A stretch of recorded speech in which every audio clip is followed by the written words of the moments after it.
Alors bonjour, aujourd'hui on va parler de la gestion des processus sous Linux.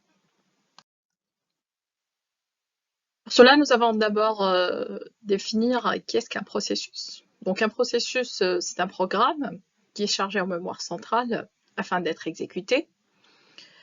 Donc on sait très bien que les systèmes d'exploitation, d'après le premier cours qu'on a eu, les systèmes d'exploitation sont des systèmes qui sont multitâches et qui utilisent le principe du pseudo-parallélisme, c'est-à-dire qu'à l'instant donné, même si on a l'impression que plusieurs programmes s'exécutent en même temps, en réalité, en mémoire centrale, il n'y a qu'une seule tâche, qu'un seul processus qui est réellement exécuté par le processeur. Bien sûr, là, je parle des machines monoprocesseurs. Dans le cas où on est en présence de plusieurs processeurs, ça ne sera pas le cas. Il y aura autant de tâches exécutées que de processeurs présents sur la machine.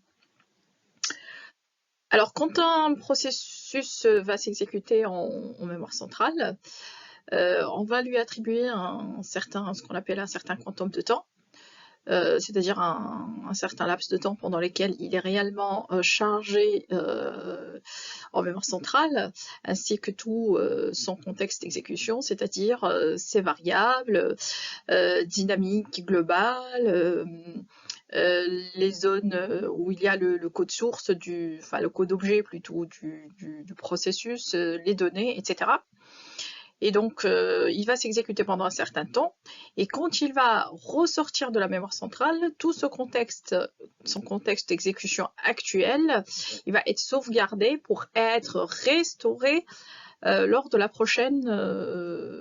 prochain passage en mémoire centrale. D'accord? Donc, un processus, donc si on raisonne Linux, c'est le système d'exploitation sur lequel nous travaillons actuellement dans nos travaux pratiques. Donc, un processus est caractérisé par, il a un certain nombre de caractéristiques à la fois statiques et dynamiques.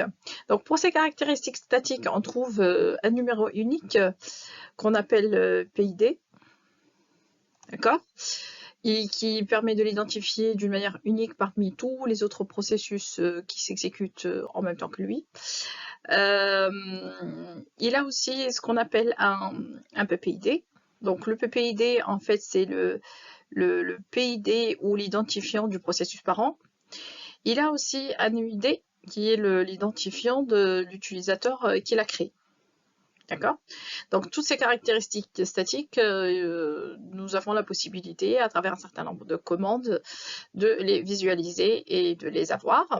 Il a aussi des caractéristiques dynamiques qu'on peut aussi voir avec d'autres commandes relatives à son temps d'exécution. Donc le temps d'exécution en mémoire centrale, donc le pourcentage de mémoire utilisé, le temps CPU, ainsi de suite. D'accord? Maintenant, si on se concentre plus sur la gestion des processus sous Linux, donc en l'occurrence, nous, qu'est-ce que nous pouvons voir à travers les commandes bash, quelles sont les commandes qui nous permettent justement de voir ou de gérer plus ou moins les processus. Donc la commande de base qui nous permet de faire ça, c'est la commande PS. Elle permet d'afficher la liste des processus en cours d'exécution. D'accord? Sans option, elle affiche très peu d'informations relatives aux processus qui sont actuellement utilisés ou actuellement en cours d'exécution. Donc en l'occurrence, on trouve, si on exécute cette commande sans option, il y a le PID qui est l'identifiant du processus actuel. Le TTY, c'est-à-dire le terminal sur lequel ce processus il s'exécute.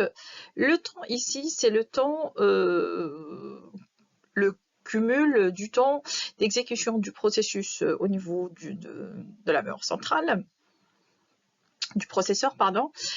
Et ici, on a le nom de la commande, c'est-à-dire le programme à proprement dit.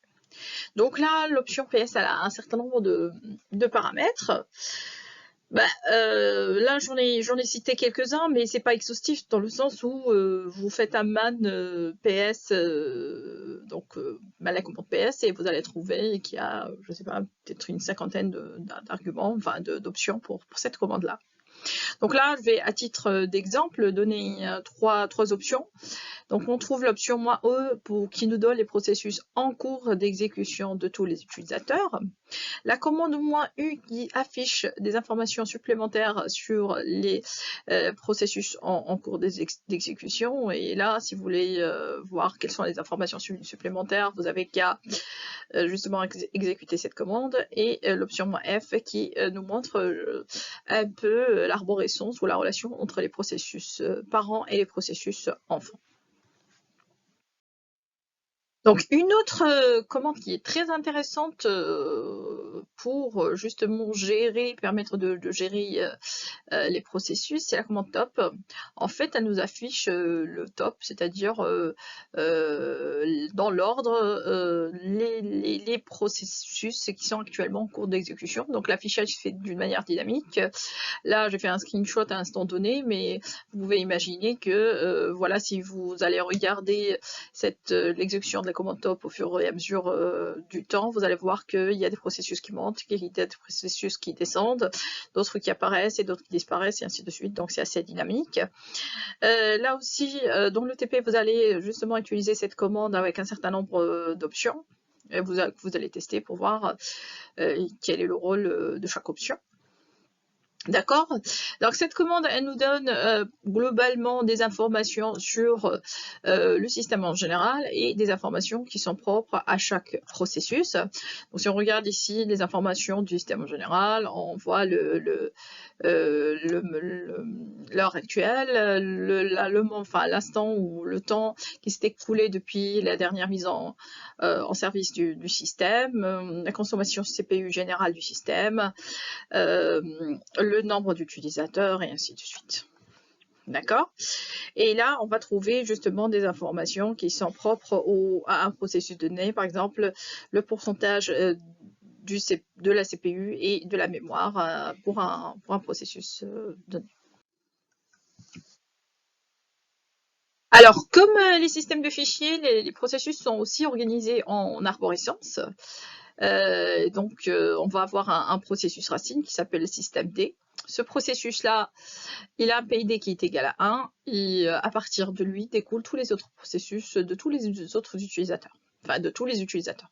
D'accord. Pour justement visualiser l'arborescence des processus, il suffit de faire la commande pstree, pipe par mort, et là, vous allez voir justement l'arborescence qui est affichée d'une manière horizontale de tous les processus. D'accord. Donc voilà, ici juste en utilisant la commande ps-p avec le PID d'un processus, ça nous permet justement de donner pour le processus donné un argument APS, et bien la liste de ses caractéristiques ou bien des informations le concernant.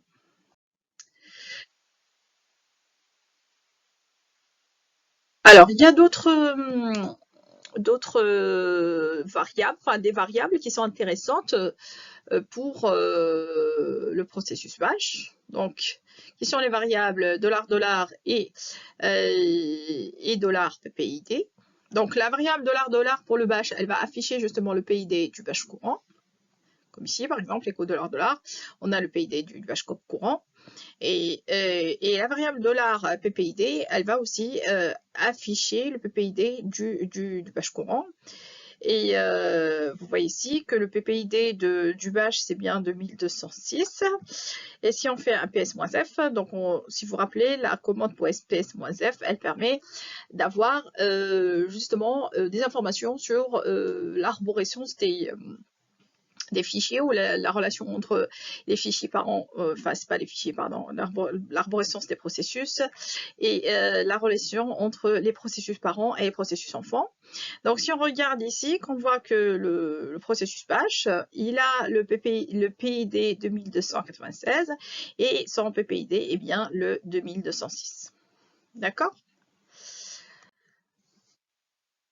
Voilà, pour conclure sur cette première partie relative à la gestion des processus sous Linux, on va parler aussi d'un répertoire qui est très intéressant, qui est le répertoire /proc. En fait, ce répertoire, il est pas, son contenu n'est pas limité ou bien dédié à la gestion des processus. En gros, c'est un répertoire virtuel, c'est-à-dire que réellement, il n'aura pas, il sera pas sauvegardé sur le disque, donc il sera présent qu'en mémoire centrale, mais il va nous donner aussi des informations sur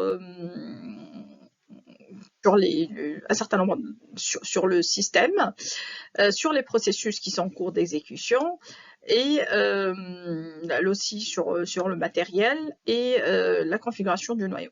Donc, en fait, c'est des données volatiles qui sont initialement chargées en mémoire centrale.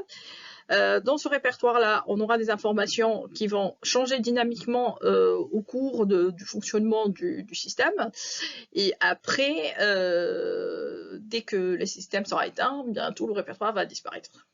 Et il sera rechargé de nouveau ou recréé de nouveau au prochain démarrage. D'accord? Donc nous, ce qui nous importe pour le répertoire proc, en fait, c'est la partie qui est relative à la gestion des processus. Et en gros, dans proc, on va trouver pour chaque processus un répertoire qui porte le nom du PID du processus en question. D'accord? Par exemple, si on regarde notre exemple, on voit bien que pour le bash, par exemple, dans le PID, eh bien, le 2296, eh bien, sous proc, on va trouver un répertoire qui s'appelle 2296, et si on va essayer d'afficher le contenu, on va trouver un certain nombre de fichiers, justement, qui sont relatifs à la gestion de ce processus-là. Par exemple, on va trouver le fichier environ qui va contenir les variables d'environnement de notre processus bash. D'accord? Alors là, je vais m'arrêter avec cette première vidéo, donc relative à la première partie du cours gestion des processus sous Linux. Merci.